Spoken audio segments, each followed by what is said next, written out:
La Real Audiencia. ¿En qué año inicia? Se crea en 1367. Parece ser que se formó con los especialistas en cuestiones jurídicas que asesoraban al monarca cuando éste administraba justicia personalmente. ¿Qué es? La Real Audiencia fue un órgano judicial creado por la Corona de Castilla, donde su función era la entidad histórica. Se suele considerar que comienza con la última y definitiva unión de los reinos de León y de Castilla en el año 1230, o bien con la unión de Cortés, algunas décadas más tarde. Formalmente, la primera audiencia fue establecida en Valladolid el año 1371. Isabel la Católica, en 1494, divide dicha audiencia en dos: la audiencia de Valladolid, con competencia del norte del río Tajo, y de la Ciudad Real, con competencia al sur del mismo río. En 1500 se decidió trasladar esta última a Granada, lo que se verificó en 1505. Carlos I de España y V del Sacro Imperio Romano Germánico, llamado el César, en 1528, la Audiencia de Aragón fue una institución básica en la administración de justicia en el antiguo Reino de Aragón.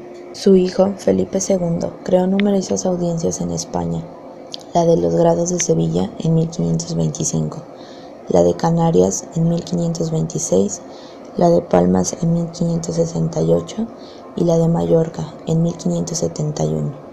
En América se instala por primera vez una audiencia en Santo Domingo, en la isla española. Bajo el mando de Carlos I y Felipe II se extendieron las audiencias por América y las Filipinas, poniéndose definitivamente en funcionamiento la audiencia de Santo Domingo y creándose nueve más. ¿Cuál es su función? Las reales audiencias eran quizás los únicos órganos de la época que tenían una función más marcada: la administración de justicia.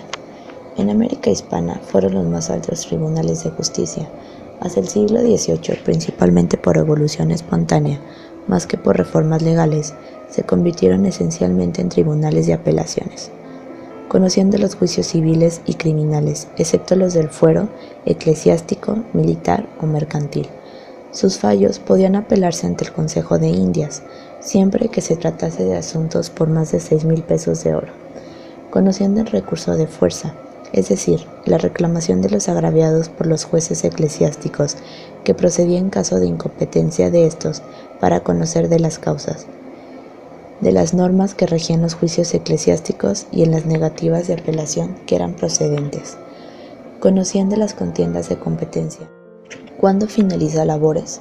La audiencia gobernó como tal hasta 1563, fecha en la cual por la Real Célula dirigida a Andrés Venero de Leiva se designó al frente del organismo en calidad de presidente a un experto en derecho, licenciado o doctor, a quien se concedió la prerrogativa de gobernar el nuevo reino sin participación de los oidores, los cuales en adelante no debían entrometerse en el gobierno, ni en la provisión de oficios públicos, ni en repartimientos de indios, sino limitarse exclusivamente a administrar justicia, con el presidente, tal como lo hacían los integrantes de las audiencias de México, Valladolid o Granada.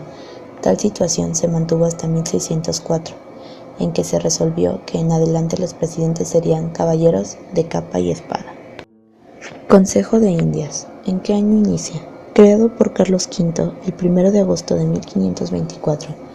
La imitación del Consejo de Castilla, para que entendieran los negocios administrativos de América, ejercía plena jurisdicción sobre todo el territorio y sus residentes, y tenía capacidad jurídica para ordenar y ejecutar toda clase de ordenanzas, normas y reglamentos que fueran para el bien de su región administrada. Solo el rey y estaba sobre el Consejo de Indias. ¿Qué es? Fue el órgano más importante de la administración indiana, América y las Filipinas, ya que asesoraba al rey en la función ejecutiva, legislativa y judicial. Se formó en 1511 como una sección dentro del Consejo de Castilla, para más tarde, en 1524, conformarse una identidad propia. No alcanzó a tener una sede física fija, sino que se trasladaba de un lugar a otro con el rey y su corte. Este consejo actuaba con el monarca y en algunas materias excepcionales actuaba solo.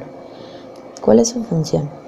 El presidente, cargo de gran importancia al que iba unido un salario adecuado, Le correspondió, entre cosas, presidir las sesiones y distribuir. Consejo de letrados. Debían ser personas aprobadas en costumbres, nobleza y limpieza de linaje, temerosos de Dios y escogido en letras y prudencia. Su autoridad jurídica y moral les daba gran peso a sus opiniones. Fiscal. Debían velar por los intereses de la corona, tanto jurisdiccionales, en especial frente a la Iglesia, como hacendísticos. Se les encargaba asimismo la defensa de los indígenas. Secretarios. A estas personas se les distribuían los asuntos relativos a los negocios y materias tocantes al Estado, gobierno y hacienda, guerra y otros. Relatores. Se les encargaba particularmente los memoriales de los pleitos, visitas y residencias. Debían poner el consejo al corriente de los asuntos en que había pleitos entre partes. Tesorero. Le correspondía cobrar y recaudar todas y cualquier concesiones en el consejo que se hicieran y aplicaran. Contadores. Les correspondía revisar las cuentas del propio consejo, las de la casa de contratación y las de los oficiales reales enviadas desde las Indias. Intervenían también en el envío de contadores a las Indias para revisión de cuentas y llevaban razón de los gastos extraordinarios que el rey permitía hacer. Cosmógrafo cronista. Tenía a su cargo el estudio de las rutas y navegación a las Indias. Cronista. Cargo destinado a mostrar a los consejeros la historia civil y natural de las Indias. Alguacil mayor. Este cargo aparece como consecuencia de existir análogo cargo en los consejos de Inquisición, órdenes y haciendas, y existe para la ejecución de lo que fuere ordenado. Consejeros de capa y espada. Cargo agregado en 1604 para satisfacer necesidades militares. Características. Los consejeros elaboran una ponencia sobre los diferentes expedientes del Nuevo Mundo. Su contenido es debatido en el pleno del Consejo y el fiscal emite un informe. Los consejeros toman una decisión que requiere ser votada para después elevarla al monarca en un documento conocido como consulta, cuyo margen el rey escribe su decisión. Las sesiones del Consejo son secretas, por lo que no se levantan actas en sus debates, aunque sí un índice con lo tratado y acordado. ¿Por quién estaba conformada? Bajo la presencia de Fray García de Loaiza y por los siguientes consejeros: Luis Cabeza de Vaca, Gonzalo Maldonado, Diego Beltrán y Pedro Martír de Angleria.